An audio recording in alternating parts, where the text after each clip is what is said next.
Saludos mis hermanos y amigos, una vez más su hermano pastor Ramón Carmona Sierra, acompañándole en este estudio de la palabra de Dios.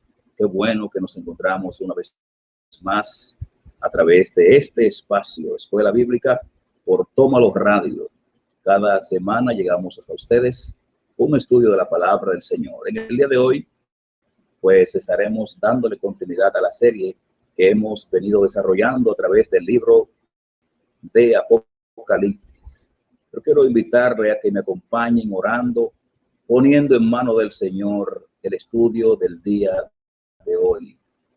Padre eterno, te damos gracias, honramos tu nombre, santificamos tu nombre. Gracias por la oportunidad que nos da de poder llegar a mis hermanos, de poder llegar a cada persona que escucha, que ve esta transmisión a través de Tómalo Radio.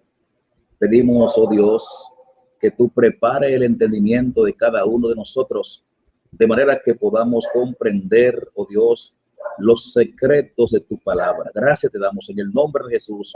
Amén y amén. Muy bien, mis hermanos y amigos, como hemos dicho, estamos dándole continuidad a esta serie a través del libro de Apocalipsis. En el día de hoy estamos en el capítulo 13, donde allí se dan eventos muy importantes y que han sido de debate para la comunidad teológica, específicamente las diferentes escuelas de interpretación. Y bueno, allí nos encontramos el surgimiento de una bestia que sube del mar. En el capítulo anterior, en el estudio anterior, veíamos en el capítulo 12 que a través de estas visiones que a Juan se le permitió ver, allí se podían ver algunas, diríamos, algunas personalidades que aparecen en el capítulo 12, como el caso de la mujer, del dragón, el hijo que dio a luz la mujer y otros personajes. Y ya casi en el desenlace de ese capítulo, nos encontramos con una batalla que se da en el cielo, o que se dará en el cielo, porque es importante que estemos claros de que estos eventos son eventos futuros, escatológicos, que van a suceder. Y en esta batalla que se dará en el cielo, Miguel, el arcángel Miguel, que es el principal de los príncipes de Dios, de los ángeles del Señor, pelea contra el dragón y el dragón es desalojado. Eso lo vimos en el capítulo 12. Entonces, la expulsión de este personaje, que es el dragón, que es Satanás, del cielo a la tierra, por la obra, por la acción, por la dirección bélica del arcángel Miguel, causa alegría en el cielo. Fíjense que hubo alegría en el cielo, eso lo vimos en el capítulo 12. Pero esa alegría que ocurre en el cielo es muy diferente a lo que pasa en la tierra. Porque en la tierra, el descenso de este personaje, el dragón, que es Satanás, entonces lo que hace es agudizar, o hará agudizar el caos, hará que este tiempo, este proceso en el cual se encontrará la humanidad aquí en la tierra, entonces se potencialice la maldad, se potencialice todos los eventos que están o estarán relacionados con la gran tribulación. Y es sabido por todos que la gran tribulación, ya lo hemos visto a través de otros estudios, que este periodo final escatológico tendrá una manifestación inicial de aparente paz, de aparente quietud, que corresponde a la primera mitad de este evento de 7 años. Pues ya la segunda parte de este evento de la gran tribulación, que corresponde a los 3 años y medio finales, pues será de tribulación tan grande, y lo dice el Señor Jesucristo, cual no la ha habido ni la habrá. O sea, es un evento único. Pues aquí nos encontramos nosotros en el capítulo 13, que este personaje que comienza a manifestarse del abismo, de la profundidad del mar, es un personaje que vamos a identificar aquí en el estudio y que será el protagonista de ese escenario durante 42 meses, que son los 3 años y medio finales de la gran tribulación. Obviamente es importante que entendamos que este personaje, que es identificado aquí en el capítulo 13 como la bestia que sube del mar, lo que hará, todo el poder que manifestará, todas las acciones que él pondrá en ejecución, lo hará bajo el patrocinio directo del dragón, pues dice la Biblia que el dragón le dio su poder, le transfirió su poder. Y vamos a entrar de inmediato al análisis exegético de este maravilloso libro, de este maravilloso capítulo. Del capítulo 13 leemos, versión Reina Valera, y me paré sobre la arena del mar, está hablando Juan, y vi subir del mar una bestia que tenía 7 cabezas y 10 cuernos, y en sus cuernos 10 diademas, y sobre sus cabezas un nombre blasfemo. Y el primer versículo de este capítulo, Juan ve de inmediato una bestia que sube del mar. Dice, y me paré y vi subir del mar una bestia. Y da las descripciones, las características de esta bestia. Lo primero que debemos ir puntualizando es que aquí el mar, como lo apuntan varios intérpretes, entre ellos Balcray, dice que el mar es un símbolo adecuado de la superficie agitada de la humanidad no regenerada, según Isaías capítulo 57, versículo 20, y especialmente de la caldera hirviente de la vida nacional y social, de donde surgen los grandes movimientos históricos del mundo.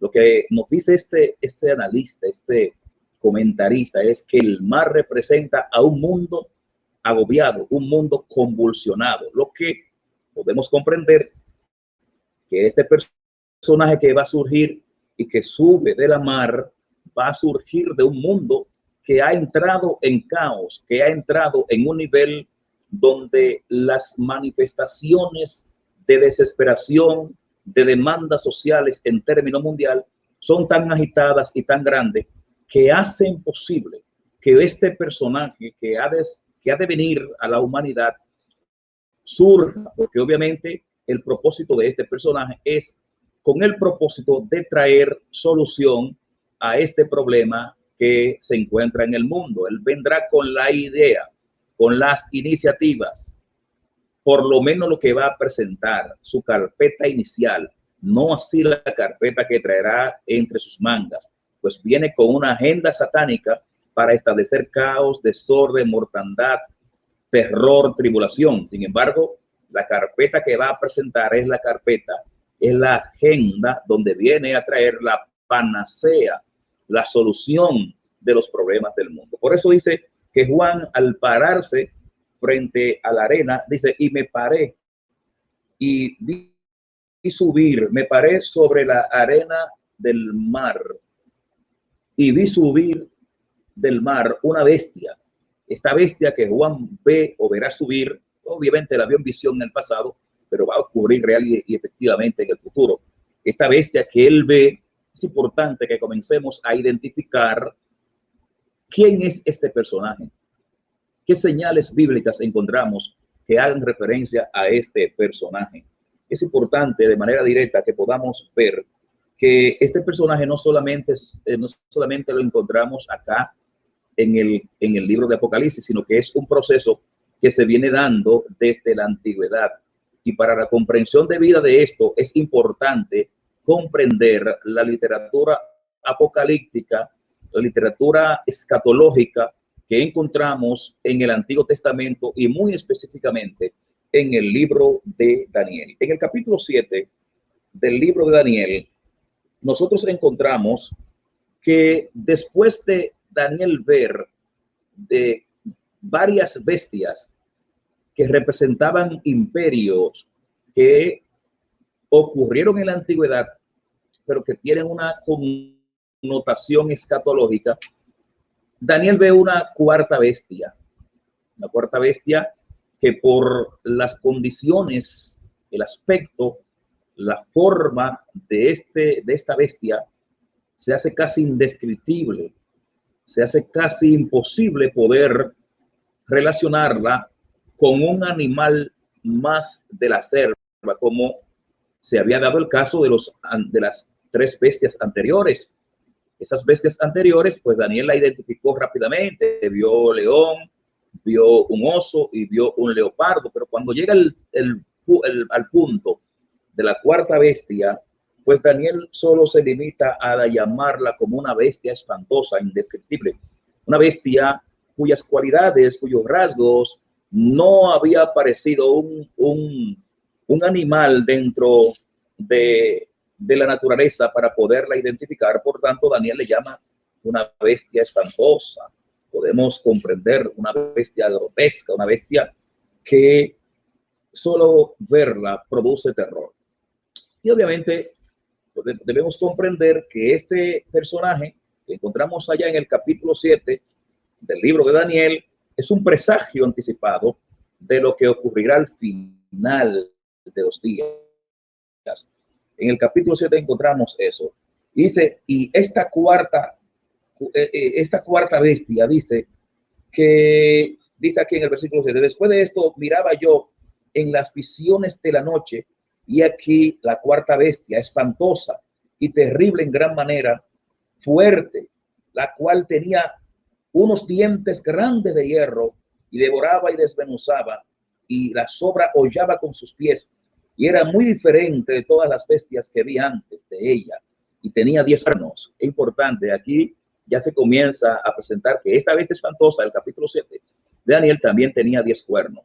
Y dentro del análisis que se hace cuando estamos analizando el libro de Daniel, concluimos de inmediato que esa bestia pues representó en el pasado a un imperio, y fue el imperio romano, que es la misma referencia que en el capítulo 2 del mismo libro de Daniel aparece a través de la visión de la estatua que vio Daniel, la estatua de Nabucodonosor, y que la parte inferior de la estatua, sus piernas y sus dedos, sus pies y sus dedos, pues mezclado con barro e hierro, vale la cacofonía, pues hacía referencia al imperio romano. Eso es claro, eso está claro, de modo que esta cuarta bestia de Daniel, espantosa, fue el imperio romano en la antigüedad. Sin embargo, se destaca de esa bestia que tenía 10 cuernos. Y estos 10 cuernos, según la descripción que se le da al mismo Daniel, esos 10 cuernos son gobiernos sobre la que esa bestia o ese imperio ejercía dominio. Y bueno, luego se destaca ya en el libro de Daniel que de esos cuernos sale un cuerno pequeño que luego se hace grande, y que al hacerse grande devora 3 de los anteriores, y que luego ese personaje que ese cuerno que se hace grande, pues encarna un personaje, y ese personaje se describe que hacía guerra contra los santos, que es el pueblo de Israel. Hablaba palabras grotescas y grandes contra el anciano de día, que es Dios, y que pues de una u otra forma expresaba su oposición, su antagonismo a las cosas de Dios. Y es importante que comprendamos que allá en Daniel, ese cuerno pequeño es una referencia directa al anticristo, que será el personaje, el gobernador mundial, el emperador mundial, que tendrá el desenlace final del poder mundial de los gentiles, que tendrá el control, que desarrollará la agenda de Satanás y que obrará para culminar lo que es la incidencia del poder mundial de los gentiles sobre esta tierra. Tanto en el capítulo 7 como el capítulo 8, en el capítulo 8 luego también se hace referencia a otro cuerno, y en el capítulo 11 del mismo libro de Daniel se hace referencia a un personaje que se describe allá en el capítulo 11 a la altura de los versículos 40 al 44, y ese personaje del capítulo 11 pues también es una referencia al anticristo escatológico. Pero en el capítulo 9 del mismo libro de Daniel, a la altura del versículo 7, cuando se está dando la explicación de las 70 semanas, dice allí en el capítulo 9 que por otra semana, o sea, por la última semana, que es la semana número 70 de Daniel, y que es una correspondencia al tiempo final de la gran tribulación, los 7 años de la gran tribulación, es el tiempo, es el mismo tiempo del cumplimiento de la semana número 70 de Daniel, y al mismo tiempo el cumplimiento del tiempo en que la iglesia estará en la presencia del Señor en las bodas del Cordero. Pues allí en el capítulo 9 del libro de Daniel, a la altura del versículo 27, dice que el pueblo de un príncipe que ha de venir, dice en el capítulo 9, verso 27, y por otra semana confirmará el pacto con muchos. Ese personaje a la mitad de la semana hará cesar el continuo sacrificio y la ofrenda. Después, con la muchedumbre de las abominaciones, vendrá el desolador hasta que venga la consumación.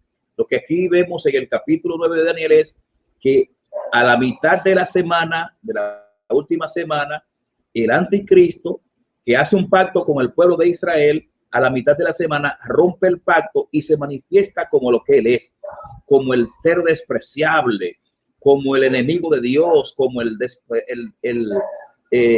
anticristo, como la bestia, el ser despiadado, como lo presenta Pablo, como el hombre de pecado. Y ante esa manifestación, bueno, no voy a dar detalle ahí porque correspondería a otro estudio, pero sí destacar que aquí en el capítulo 9, capítulo 11, capítulo 8, capítulo 7, se hace referencia a este personaje. Pues aquí en el capítulo 13, donde estamos, del libro de Apocalipsis, se está diciendo que esa bestia que sube del mar tiene 7 cabezas. 7 cabezas. Tenía 7 cabezas, 10 cuernos y sobre sus cuernos 10 diademas. Estas 7 cabezas de este personaje que es el anticristo y que guarda una gran relación con el dragón del capítulo 12, que dice que el dragón, que es Satanás, también tenía 7 cabezas. ¿Qué estamos viendo acá? Que el anticristo, la bestia, que viene a actuar en nombre del dragón, que viene a actuar por autoridad del dragón, también tendrá 7 cabezas. Lo que nos hace entender y comprender rápidamente es que ante el fracaso del dragón y al ser echado del cielo, ser detronado, vencido por Miguel, el arcángel Miguel, entonces él viene a la tierra con gran ira y busca en quién multiplicarse. Y ese personaje que le va a hacer de copia, que le va a servir de reproducción al dragón, será la bestia. Por eso el dragón impone su autoridad. Por eso la bestia tendrá también 7 cabezas. Y esas 7 cabezas son reinos, son imperios que han pasado, pero también el imperio que estará en el tiempo de la manifestación de este personaje. De manera que las 7 cabezas podemos identificarla haciendo un conteo progresivo o regresivo hacia atrás. Allí veremos la incidencia de los imperios que han gobernado la humanidad. Allí podemos encontrar el imperio egipcio, que en el siglo XIV, 13, 12, 11, hasta el siglo IX fue el imperio que tuvo la hegemonía en el mundo. Pero luego en el siglo VIII surge otro imperio, que es el imperio asirio. De manera que el segundo imperio, la segunda cabeza, es el imperio asirio. Luego del imperio asirio, que surge allá y hace grandes hazañas en el siglo VIII y se prolonga hasta el siglo VI, específicamente hasta el año 612, cuando cae el último bastión de importancia de este imperio, que fue la ciudad de Nínive.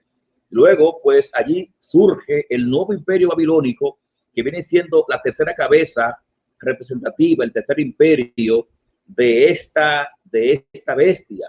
Surge el imperio babilónico, o el nuevo imperio babilónico, que comienza a construirse en el 626 con Nabopolassar, padre de Nabucodonosor, y es en el 605 donde se conforma ya la totalidad hegemónica de ese imperio con Nabucodonosor, al vencer a los egipcios en la famosa batalla de Carquemis.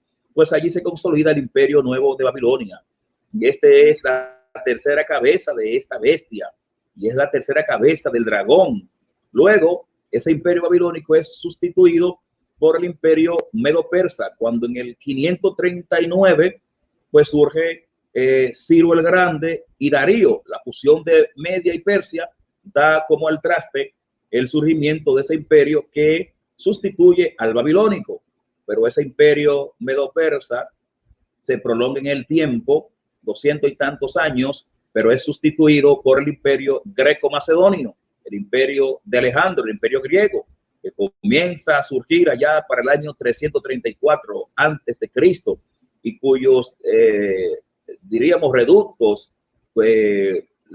la herencia de este imperio se va a proyectar hasta la segunda mitad del siglo II antes de Cristo, allá con la rebelión macabea, para el año 160 y tanto. Allá va a prolongarse el imperio greco-macedonio, pero luego es sustituido por otro imperio, en este caso el imperio romano, y aunque el imperio romano no comenzó su incidencia como imperio allá cuando el imperio greco-macedonio pierde su influencia, sino que Roma viene en un proceso de crecimiento, enfrentándose a las grandes potencias del tiempo. A los cartagineses se enfrentó en el 213, allá enfrentando a Aníbal, pero aún Roma no era un imperio.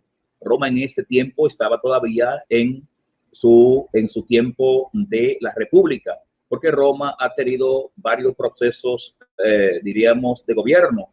Primero fue la monarquía con el surgimiento de Roma en el 753 a.C., y se prolonga hasta el 509, la monarquía.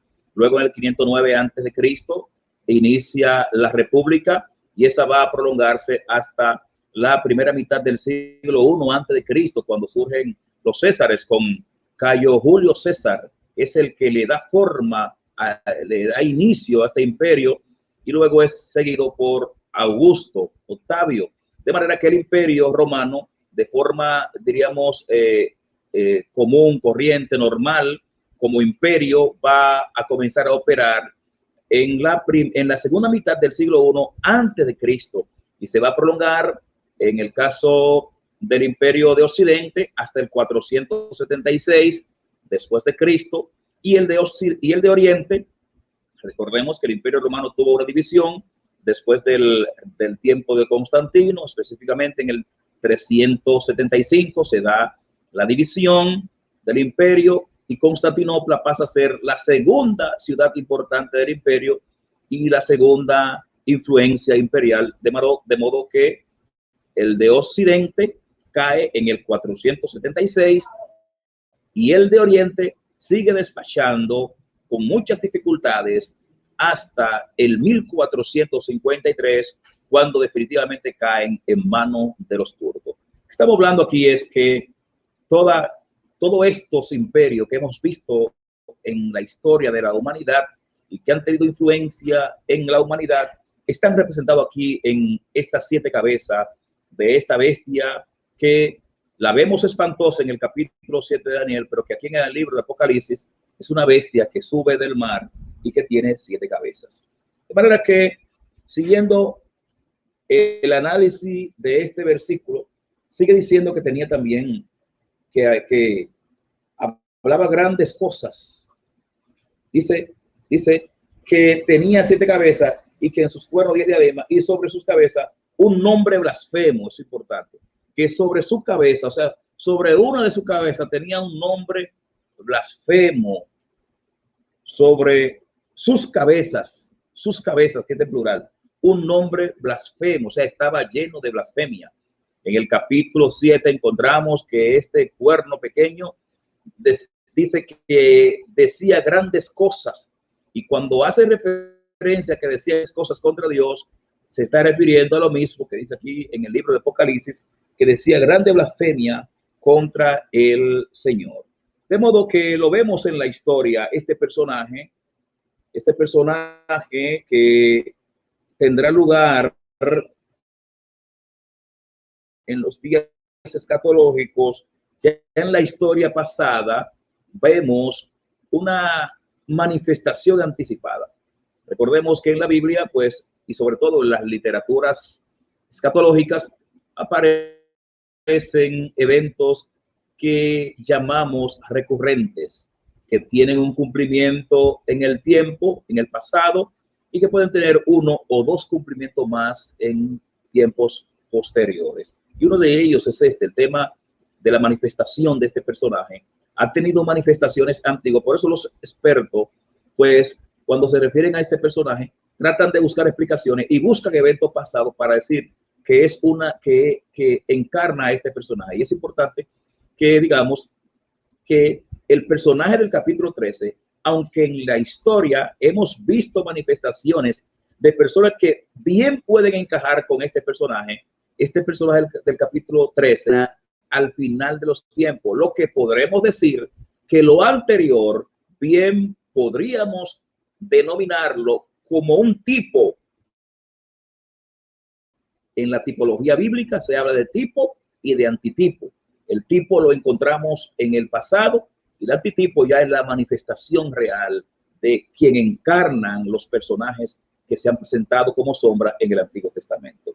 Pues aquí estamos en el capítulo 13 y este personaje que ya hemos visto que tiene 7 cabezas, dice en el versículo 2, y la bestia que vi era semejante a un leopardo, y sus pies como de oso, y su boca como boca de león. Y el dragón le dio su poder y su trono y grande autoridad. ¿Qué estamos viendo acá en el capítulo 2? Juan nos está diciendo que esa bestia de 7 cabezas que él vio también es semejante a un leopardo, es semejante sus pies a oso y que su boca es boca como de león. Entonces aquí podemos entonces decir que esa bestia que aparecerá en el futuro, en los tiempos escatológicos, es el cumplimiento directo o es la esencia, es la conjugación de todos los reinos, los imperios que en el pasado hemos tenido. En el caso de esta, Juan, aunque no da detalle de los imperios anteriores al babilónico, sí dice que tenía 7 cabezas. Ya la ciencia bíblica, la hermenéutica y la exégesis es la que nos aporta los datos para completar el cuadro de esos imperios que han pasado. Pero aquí en el versículo 2 dice Juan que esa bestia era semejante a un leopardo. Y cuando vemos el leopardo y nos vamos a la antigüedad, vamos a ver que en el capítulo 7, las bestias que vio Daniel y que figuraban los imperios que se sucederían en el tiempo, hay un imperio que está representado por el leopardo. Y aunque en la antigüedad el primero de estos imperios estuvo representado por el león, que es el imperio babilónico, Juan aquí el león lo pone de último. ¿Por qué? Bueno, porque Daniel allá en la antigüedad está revelando hacia el futuro, de modo que lleva un orden cronológico hacia el futuro. Ya Juan cuando lo ve, lo está viendo hacia el pasado, de manera que lo primero que Juan ve es al último que vio Daniel. El primero que Juan ve, el último que vio Daniel. Entonces, obviamente que Daniel vio la bestia espantosa, pero el personaje que aquí se está manifestando es la manifestación de esa 4ª bestia de Daniel. Entonces, las características que le acompañan vienen conjugándose conforme a las características que tenían las demás bestias que vio Daniel. Por eso dice que era semejante al leopardo. El leopardo representó al imperio greco-macedonio, con Alejandro a la cabeza. Y luego dice que sus pies eran como el oso. El oso representó al imperio medo-persa, con Ciro y Darío, el Medo. Y luego dice que su boca era como el león. El león representó al imperio babilónico. Lo que podemos concluir que este versículo 2 nos está diciendo que las características, la fiereza, la sagacidad, la forma como operará este personaje del capítulo 13 de Apocalipsis y que será el anticristo, él va a conjugar todas las cualidades que tuvieron los imperios pasados. Tendrá la fiereza, lo grotesco y lo feo de la 4ª bestia del capítulo 7, pero también tendrá la rapidez con que actuaba el leopardo representando al imperio greco-macedonio, pero también tendrá la fuerza demoledora que tuvo el imperio medo-persa. Por eso aquí están representados a través de los mismos animales que representaron en el pasado a esos imperios. Luego en el versículo 13 dice, y vi una de sus cabezas como herida de muerte, pero su herida mortal fue sanada, y se maravilló toda la tierra en pos de la bestia. ¿Qué nos está diciendo acá Juan? En los días cuando este personaje esté en incidencia, en influencia, dice que Juan vio una de sus cabezas como herida de muerte. Y todos, la mayoría de estudiosos plantean que esa cabeza como herida de muerte puede hacer referencia a uno de esos imperios que en el pasado cayó, pero que será restituido. Y no nos cabe duda que el imperio que en el pasado tuvo influencia, tuvo incidencia y que para el futuro será restaurado, será reavivado, es el imperio romano. Y hoy podemos verlo, y aunque no podemos decir a ciencia cierta que lo que hoy está ocurriendo en la Europa moderna fue o es lo que sería la restauración de un imperio romano futuro, sí podemos decir que lo que hoy ocurre con la Unión Europea puede representar una real manifestación de un resurgir del poder del Imperio Romano, porque todas esas naciones que hoy forman parte de la Unión Europea son naciones que en otro tiempo formaron parte del Imperio Romano en la antigüedad. Muchos estudiosos entonces plantean, y no está lejos de una lógica razonable y bíblica, que esta herida mortal puede referirse al resurgimiento de uno de esos imperios. Pero en ciencia cierta, a ciencia cierta, y siendo fiel al texto bíblico, lo que aquí estamos viendo es una maniobra de Satanás y de la bestia para emular acciones que son propias de Dios y de Cristo. Porque recuerden que estos personajes actuarán para tratar de usurpar, de presentarse como si fueran Dios y Cristo. Serán verdaderos usurpadores, verdaderos fraude del Mesías y de Dios. Serán pseudos Cristo, un pseudo Cristo, y en el caso del dragón, un pseudo Dios, un falso Dios, que tratarán de imitar a Dios para engañar a la humanidad. Por eso en el versículo 3 dice que una de sus cabezas, como herida de muerte, pero su herida mortal fue sanada, se maravilló toda la tierra en pos de la bestia. ¿Qué estamos viendo aquí? Aquí lo que estamos viendo es una simulación del dragón y de la bestia, donde se está simulando el evento de la muerte y resurrección de Cristo. En el capítulo 5 del libro de Apocalipsis encontramos a un cordero que estaba en pie, un cordero que había sido inmolado, pero que estaba en pie. En el capítulo 7 encontramos esto, un cordero que había sido inmolado, pero que estaba en pie. Capítulo 7, verso 6 dice, y miré y vi en medio del trono y de los cuatro seres vivientes y en medio de los ancianos estaba en pie un cordero como inmolado que tenía 7 cuernos y 7 ojos, y los cuales son los 7 espíritus de Dios. De modo que vemos aquí que este cordero que había sido inmolado y que aparece en el capítulo 5, verso 6, es el Cordero de Dios, es el Señor. Y el hecho de que había sido inmolado y que estaba en pie es una referencia a que había sido muerto, sacrificado, había sido herido y sacrificado por nuestros pecados en cumplimiento a todas las profecías que hacían alusión al sacrificio de Cristo. Entonces aquí en el capítulo 13, como el Cordero había sido inmolado y estaba en pie, o sea, hace referencia a su resurrección, la resurrección del Cordero, de Cristo, que resucitó y que es el sello de la fe cristiana. La resurrección de Cristo es el sello de la esperanza cristiana. Pablo dice que si Cristo no resucitó, nuestra fe es en vana. De modo que la resurrección, la muerte y resurrección de Cristo es el sello de la fe cristiana.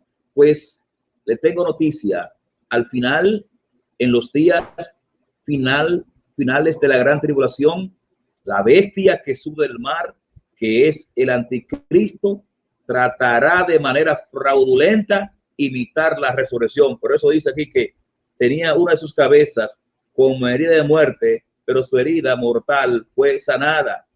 Ahora, ¿qué provocó esa simulación de la muerte y resurrección? Ese invento fraudulento de la bestia, de figurar, de tratar de imitar, de emular lo que fue el sacrosanto, la sacrosanta muerte y resurrección de Cristo, que ha servido de fe y de esperanza para la cristiandad y para toda la humanidad creyente. Ese falso y perverso personaje tratará de imitar eso, y por su imitación va a provocar, ¿sabes qué? Lo que dice acá al final del verso 3, y se maravilló toda la tierra en pos de la bestia.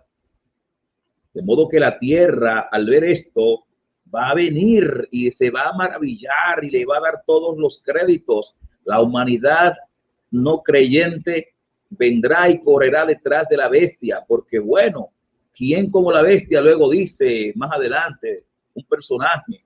De modo que aquí hay una señal para, no solo para los inconversos, sino para, inclusive para los creyentes. Nosotros muchas veces somos movidos por manifestaciones, por señales, y es importante que la fe del creyente no esté solo fundado en señales. Las señales son importantes, pero no es el todo. Las señales no pueden determinar la fe de los creyentes. La fe de los creyentes tiene que estar basada en la santa palabra de Dios y en el evento de la cruz. Pero muchos creyentes hoy en Cristo pues andan detrás de las señales y cualquiera lo engaña con señales. Cualquier brujo puede hacer una señal y engañar a la gente, inclusive a creyentes. Recuerden que los magos del faraón también hicieron un acto de magia y convirtieron sus varas en serpiente. Pero hay un misterio profundo allí, y es que la única vara que prevaleció fue la de Moisés, pues esa vara convertida en serpiente se tragó a las demás serpientes. De modo que lo que persevera es lo de Dios, no el invento de Satanás. Y aquí en este versículo vemos esto figurativamente, una acción satánica que emula, repite y imita el evento de la muerte y la resurrección, y eso pues desata que la humanidad pues de una forma frenética venga a adorar a la bestia. El gran propósito tanto de la bestia como del dragón y luego el personaje que surgirá después, el falso profeta, es que la humanidad le adore. Recuerden que en el evento de Mateo 4, cuando Cristo, después de ayunar 40 días y 40 noches, siente hambre porque estaba tanto en su humanidad como en su divinidad, pero sintió hambre en su humanidad, conforme a la doctrina de la unión hipostática, la naturaleza humana y la naturaleza divina. En su naturaleza humana sintió hambre, y allí se aparece el tentador y le ofrece alimento, pero no solo alimento, lo insta a que convierta la piedra en pan, y luego lo llama ofreciéndole los reinos del mundo, pero ¿a cambio de qué? A cambio de que Cristo le adore. El gran deseo de Satanás es que Cristo le adore, vencer a Cristo y que Cristo le adore. Mas Cristo, el Señor, les respondió por la palabra y los reprendió. Pero también ante ese fracaso, Satanás busca que la humanidad le adore, porque él quiere sentirse Dios, él quiere sentirse como Dios, y él lo logra cuando la humanidad le adora. Pues aquí, y a través de este evento, él logrará que la humanidad, todos los seres de la tierra le adoren. La gente le va a adorar. En el versículo 4 dice, y adoraron al dragón. ¿A quién adoraron? Al dragón, que es Satanás. Está logrando su objetivo de que la gente le adore. Obviamente que hace mucho que la gente le adora. Hace mucho que muchas personas se han desconectado de Dios y su forma de adoración es hacia Satanás.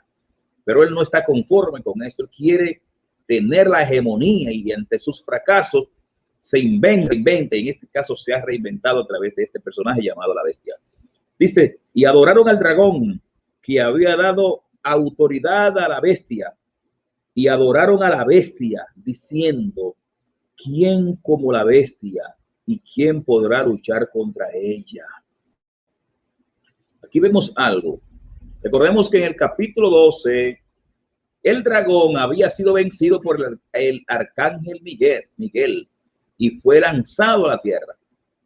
Entonces, aquí en la tierra y trae al mundo, se encarna en este personaje llamado la bestia, pues él está tratando de recuperar el terreno perdido.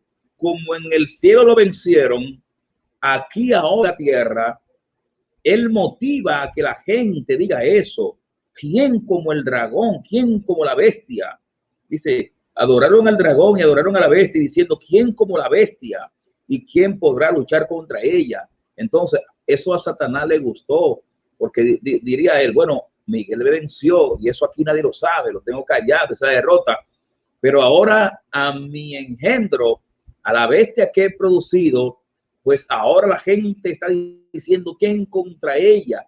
Me parece que él emulará alguna imagen o alguna orografía de Miguel y lo pondrá en caricatura, como algo grotesco, y se burlará de él, diciendo, vénseme ahora.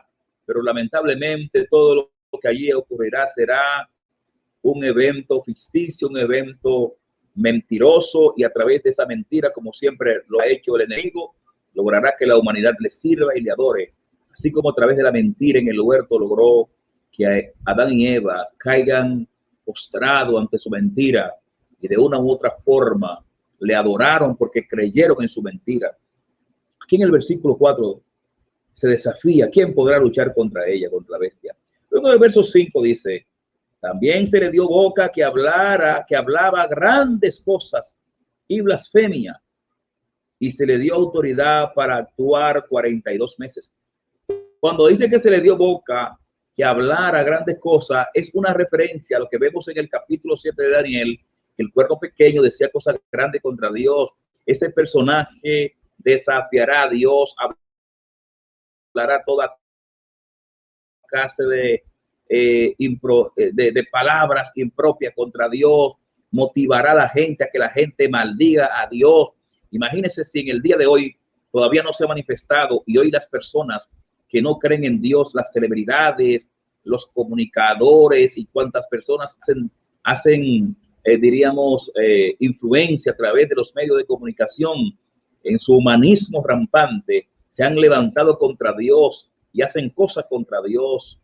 En el día de hoy muchos gobiernos se han levantado contra Dios. Imagínense en esos días cuando no estará la iglesia ni el Espíritu Santo obrando, cuando lo que estará en el mundo será Satanás y el falso profeta y el dragón y la bestia, haciendo cuantas cosas se le permite hacer. Imagínense cómo la humanidad, qué cosa la humanidad no dirá contra Dios. Y ahí pues también se le permitirá, se le dio autoridad para actuar 42 meses. Y estos 42 meses que se le permite actuar son los últimos 3 años y medio de la gran tribulación. Recuerden ustedes que venimos mencionando eso. En la literatura de Daniel aparecen 3 formas de representar este tiempo. En Daniel 7:24 dice, habla de tiempo, tiempos y la mitad de un tiempo. Luego habla de 1260 días. En el libro de Apocalipsis, pues habla de 42 meses, habla de 3 años y medio, habla de 1260 días y también habla de tiempo, tiempos y la mitad de un tiempo. Estos 42 meses durante los cuales el anticristo, influenciado por Satanás, actuará sobre la tierra, corresponden a la mitad de la gran tribulación, la segunda mitad de la gran tribulación, que es concomitante el mismo tiempo durante el cual los dos testigos profetizarán y predicarán desde Jerusalén. Entonces también es el tiempo de la gran tribulación. El último tiempo de la gran tribulación es esos 42 meses. Por eso dice que se le dará autoridad para actuar 42 meses. Luego dice, y abrió su boca en blasfemia contra Dios. ¿Cuántas cosas podrá decir? Para blasfemar de su nombre, del nombre de Dios, violando el primer mandamiento. De manera que la bestia y Satanás son reo de perdición porque han violado el gran mandamiento. Dice grandes cosas contra Dios, contra su nombre. De su tabernáculo, hablarán de su tabernáculo. Y cuando habla aquí de su tabernáculo, la referencia puede ser al templo de Jerusalén, que en los días finales estará presente, y también podrá ser una referencia al tabernáculo celestial. Aquí el texto no da detalle, pero cuando se habla del tabernáculo es una referencia ya sea al tabernáculo celestial o al tabernáculo representativo en el templo. Obviamente ya en el templo, en el tercer templo, que será construido al final de los días, en el cual adorará a Israel y en el cual entrará este personaje y lo profanará para que se cumpla lo que habló el profeta Daniel y luego confirmó Cristo cuando habló de la abominación desoladora. Y es una referencia directa a lo que ocurrió en la historia con Antíoco IV Epifanes, aquel rey de la dinastía de los Seleucidas que profanó el templo de Jerusalén en los días de la dinastía de los Macabeos. De manera que aquí esa blasfemia contra Dios, contra su nombre, contra su tabernáculo, y luego, y de los que moran en el cielo, él hablará cosas grandes contra los que moran en el cielo. Los que moran en el cielo aquí puede ser una referencia tanto a los ángeles que están en la presencia de Dios, pero también una referencia a los 24 ancianos, a los 4 seres vivientes y a los redimidos del Cordero, que ya estaremos en la presencia del Señor. Todo lo que moran en el cielo. Y obviamente ya él ha blasfemado contra el nombre de Dios. Aquí dice, sigue diciendo, verso 7, y se le permitió hacer guerra contra los santos y vencerlos. Voy a tener que acelerar un tiempo porque el tiempo me está traicionando. Y se le permitió hacer guerra contra los santos y vencerlos. Los santos aquí es el pueblo de Israel. Recuerden que el contexto de la gran tribulación tendrá como escenario la tierra, y en la tierra habrán dos pueblos, Israel y las naciones gentiles. La iglesia estará en la presencia del Señor. Por eso no menciona la iglesia que en parte. Los santos del Señor aquí es el pueblo de Israel, que conforme a Zacarías capítulo 14, allí encontramos que hablando el Señor Jehová, dice que él incitará a las naciones de la tierra para que se levanten contra Israel. Y luego allí en Zacarías habla de cómo el Señor enviará o vendrá y pondrá sus pies sobre el monte de los olivos y traerá salvación sobre Israel. Pues la bestia hará guerra contra los santos, contra el pueblo de Israel, y lo vencerá. Lo vencerá. Dentro de esos santos estarán los dos testigos. Recuerden que en el capítulo 11 vimos que la bestia hace guerra contra esos dos testigos y lo vence y lo mata. Entonces, dice aquí que él hará guerra contra los santos y lo vencerá. También se le dio autoridad sobre toda tribu, pueblo, lengua y nación, sobre toda la nación de la tierra. Él será gobernador sobre toda la nación de la tierra. Y la adoraron a la bestia todos los moradores de la tierra cuyos nombres no estaban escritos en el libro de la vida del Cordero que fue inmolado desde el principio del mundo. Entonces, los moradores de la tierra cuyos nombres no están inscritos en el libro de la vida del Cordero. Ese libro dice del Cordero que fue inmolado desde el principio de la creación. Lo que aquí está hablando es que en la presencia de Dios, lo que muchos teólogos hablan de la predestinación, el apóstol Pablo habla de que hemos sido predestinados desde antes de la fundación del mundo. Pues de antes de la fundación ya el Cordero había sido destinado a morir por nuestros pecados. El apóstol Pedro en su primera epístola 1 dice 1:20 dice que habla de eso, de que desde antes ya el Cordero estaba preparado para eso, para morir por los pecados de la humanidad, de nosotros, los creyentes. De manera que aquí cuando habla de que no estaban inscritos en el libro del Cordero que fue inmolado desde antes de la fundación del mundo. Pedro dice, hablando sobre Cristo, dice, ya destinado desde antes de la fundación del mundo, pero manifestado en los posteriores tiempos por amor de vosotros. Para que el Cordero Cristo había sido ya destinado desde antes de la fundación del mundo. Pues aquí dice que ese Cordero había sido inmolado, o sea, la muerte de Cristo había sido ya planeada desde antes de la creación. Y aquí dice en el versículo 8, y le adoraron todos. Verso 9, si alguno tiene oído, oiga. Si alguno lleva en cautividad, va en cautividad. Si alguno mata a espada debe ser muerto. Aquí está la paciencia y la fe de los santos. Así termina esa primera parte de la manifestación de este personaje que adopta varios nombres en las Sagradas Escrituras. Cuerno pequeño se le llama en Daniel, la bestia espantosa, el personaje, el despreciable, de lo dice también Daniel. Pablo le llama el hombre de pecado, el Dios de este siglo, el anticristo, la bestia. ¿Cuánto nombre adopta este personaje? Y aquí termina diciendo este capítulo, si alguno tiene oído, oiga. En pocas palabras, el Señor dice, pongan atención a lo último que voy a decir. Si alguno lleva en cautividad, va en cautividad. Es un texto un poco confuso, pero aquí en sentido práctico, lo que el Señor está diciendo es, si alguno va a ser cautivo, no haga resistencia, que eso va a pasar, porque está determinado. A los creyentes se le habla aquí. Si alguno va a ser cautivo, quédese tranquilo, no haga resistencia, no coja las armas para defenderse, porque eso como quiera va a venir.